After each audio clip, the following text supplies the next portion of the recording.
Farhad Abbas merupakan mantan ayah sambung Olivia Natania.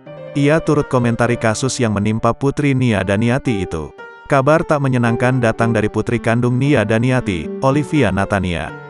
Olivia Natania dilaporkan ke Polda Metro Jaya terkait dugaan kasus penipuan CPNS. Dikabarkan, ada 225 orang yang menjadi korban aksi penipuan Olivia yang berkedok penerimaan calon pegawai negeri sipil, CPNS. Tak main-main, kerugian akibat aksinya itu ditaksir mencapai 9,7 miliar rupiah.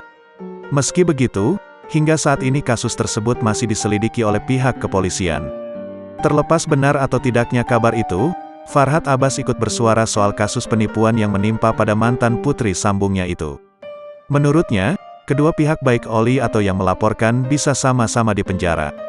Terlepas kejadian itu benar atau tidak benar kan pasti melalui proses. Belak-belakan, kasus yang tengah menimpa Olivia ini disebut Farhad Abbas sebagai kasus yang cukup memalukan.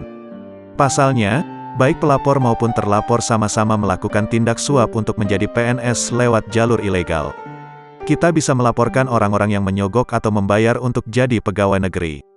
Jadi sebenarnya kasus sangat memalukan bagi saya, imbuh Farhad Abbas.